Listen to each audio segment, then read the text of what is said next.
L'ONG Assistance Humanitaire d'Urgence, fidèle à ses engagements, est toujours sur le terrain pour satisfaire les personnes vulnérables, les personnes nécessiteuses et les personnes qui sont dans le besoin.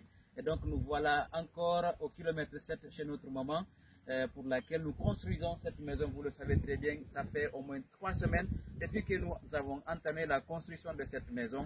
Et voilà le résultat aujourd'hui. Nous avons fait la maison, voici la cuisine. Et aujourd'hui, on s'apprête à faire les carreaux dans la maison, ainsi de suite. Et puis on va se dire rendre la clé ou bien les clés à la maman qui est là, une maman aussi vulnérable qui a un seul fils, dont on peut le dire ainsi, qui a une dépression mentale et qui se trouve actuellement à l'hôpital et qui est à la charge aussi de l'ONG Assistance Humanitaire d'Urgence. Et voilà, nous voilà aujourd'hui et nous entamons très bientôt pour les carreaux et on a quand même eu quelques agrégats pour cela aussi, mais ça nous reste encore 1 tonne de ciment et on a envoyé, c'est-à-dire un chargement de sable, et ce qui reste encore c'est 1 tonne de ciment qu'on va compléter à l'autre qu'on a déjà envoyé parce qu'il nous faut 2 tonnes de ciment. Et donc jusque ça, quand on obtient cela, on va encore faire les carreaux et ça va rester encore les peintures ou bien la peinture.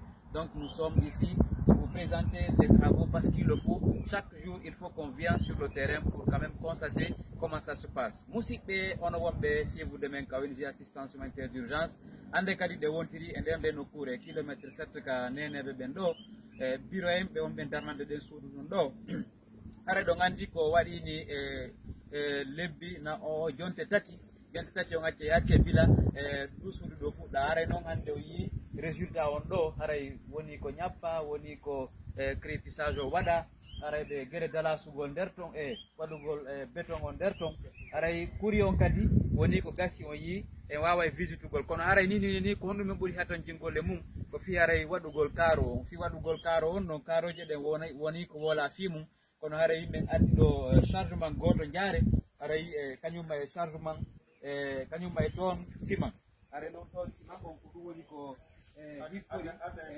haray ko chargement e jaare wonni ciment ji ɗin voilà bien ko jaarini ɗin ni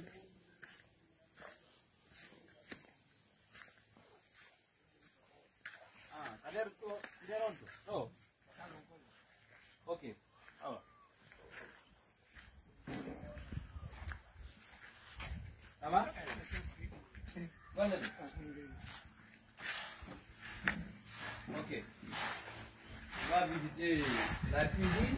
Oh, ba feden tout lo tijoni ngi Google ka kuri on do ba fangal kanyuma fenêtre ba fangal monta o fayda monta ma goy ko wen Google tu joni yora ka c'est bien ça. Alors là-bas ma fille dari il faut voir ça, il faut montrer ça. Oui, là-bas ma fille awar mainga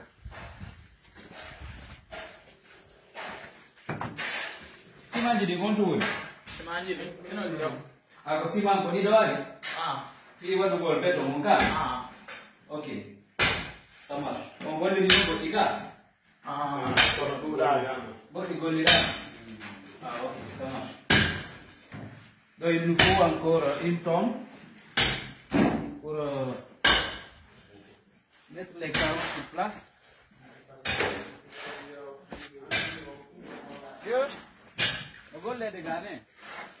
Là, ça c'est la maison. Voilà. Donc,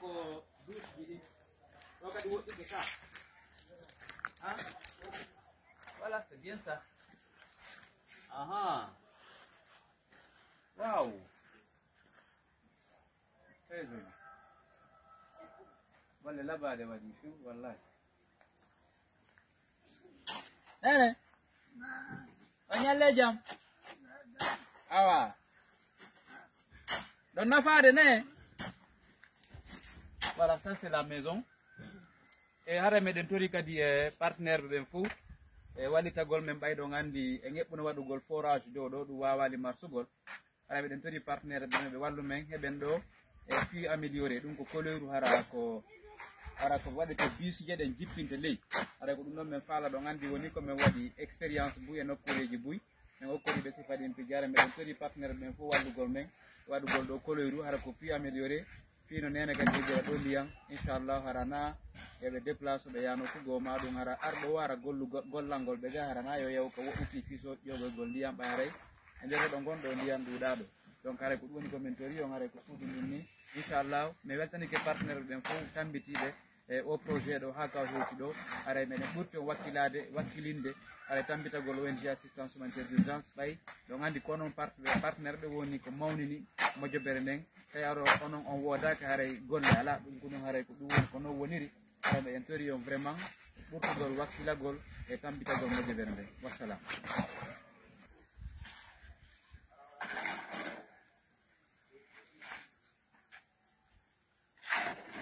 Akhirnya cuma naik kuda.